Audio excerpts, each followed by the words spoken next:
Okay, so here's what we're gonna do. We're going out to the Smedley house, Rob Smedley. A lot of you guys know Rob, about to hit somebody. We're gonna go to Rob's house. We're gonna hang out with Rob for just a minute. Rob is somebody who stood up one day at church and he said that whoever put out those signs has changed my life. And what I want to do is let's hear from Rob. Is what did he mean by that? Why did he say that? So we're going to run and visit. Rob doesn't know we're coming. We're going to surprise him. For a lot of you who are at church this morning, you know that Rob was there, and we didn't expect him to be there, so it was exciting. I thought he was in Florida. He's there, and so we're going to kind of crash his party and see how Rob's doing and what he meant by that. Okay, so here we go. Surprise Rob. It's a home invasion.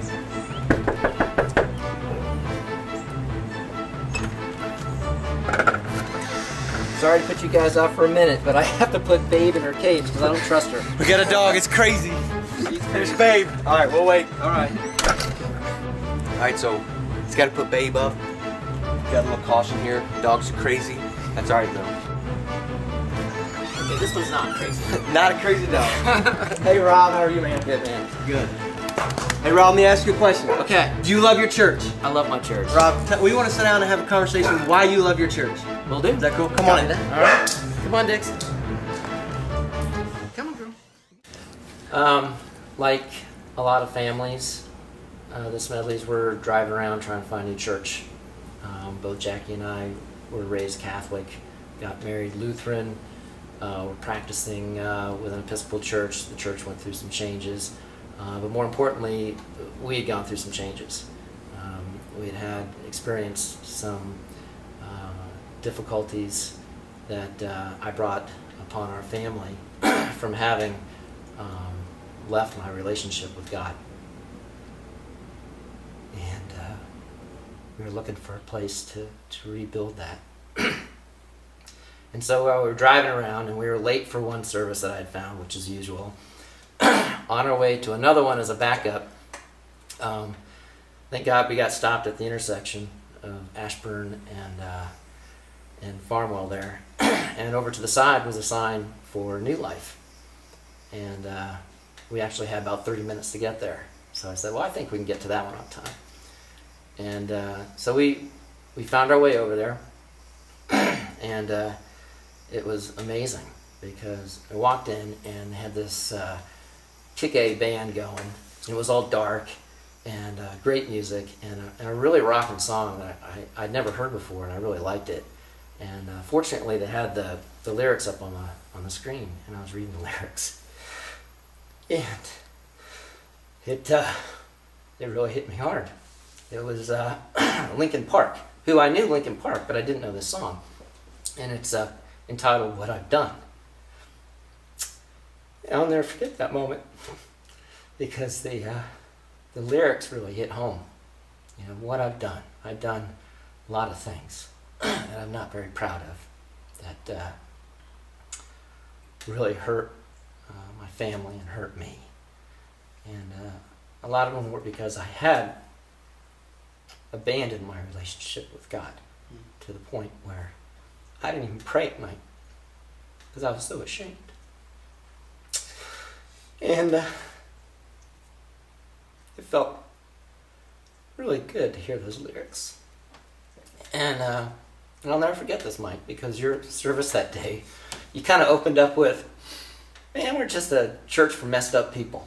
Do you remember that? You may not, but you need to know every time you get up, you speak, people are hearing you. And I really heard that. Wow, because I was a really messed up person. On the outside, a lot of people would see, you know, a good person. And I was. I was a good person. I was just really messed up. And I felt so comfortable. All of a sudden, I looked around. Everybody looked like me. But I'm sure everybody was messed up in their own way, or had messed up, and were there. And gosh, you know, that just totally changed my life that day, all because of a sign. And it was wonderful because I think my family felt it too. And you know, neither one of my girls were ever excited about going to church. until we got there, and they really enjoyed it. They really enjoyed the message. They really enjoyed the people and the service.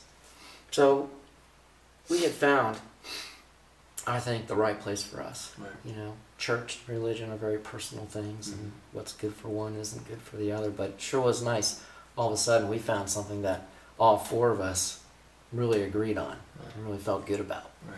You know, in all the different religions that I practiced with, you know, you spent a lot of time talking about building that personal relationship with God, and that really hit home.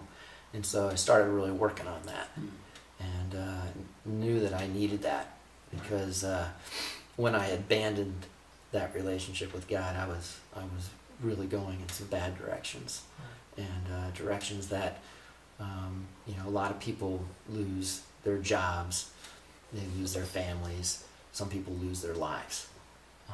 It's a result of addiction, and there's many forms of addiction. And if you know anybody that has found themselves in that role, everybody will know what I'm talking about, because it consumes your life. It takes over your life. And it reminds me a lot about this war that's going on. It's definitely a war. And I lost that fight, but now I'm in the fight. And I was in the fight of my life.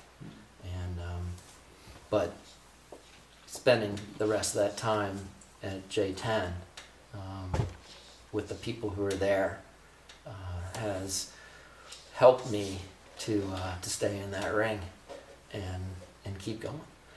And that's probably the most important thing. And you've said this before too, Mike. This church isn't about you. You know, it's about us. Right. And so tell me about your experience with the people. Maybe was there somebody there that you remember connecting with, maybe early on or at the beginning or whatever? Do you remember any of that? I do. Obviously, everybody probably is connected with Stacy. Stacy is up there, front man and center, and he's still doing it today. And he made a huge impression upon me. And then later I got to my first B group. Yeah. And Stacy was there, so I got to know him more. And then I was inspired to, one way to make sure my family got to church on time was to be the greeters. And so we really had no excuse not to be there early. And I really enjoyed that role very much, getting a chance to share just that first impression of what the J10 experience is all about. But why do I love this church? I think it's because it's so real. You know, we're all living lives. You know, you're coming with your own problems, and it's just really easy to relate to what you're saying, and to talk to people afterwards and just know that we're all in this thing together, and everybody is so helpful, and there's so many opportunities to get involved. You know, the big Easter egg extravaganza that we had. You know, what a tremendous opportunity that was. And just to really connect with people. What would you say to people at J10, the people that are there now? What's the one thing that you would like to say to them about their church? Oh, that, you know, they are the church. It's what they bring. And you have to find a way to get involved in just some little way. I mean, I loved it when you put out all the pieces of paper and you covered the entire stage and said, look, this is what it takes to make this happen. And come up and just find some way. I thought that was a tremendous exercise, which is how, you know, we got into the greeter piece. Or just, you know, find some time, you know, once in a while to help out. You know, there's never enough hands, you know, to help tear down things or pull things up. And I think that that's probably the most important thing, is just not to come and then leave. There's so many things to do, and if you can't get into D groups, find another way to connect.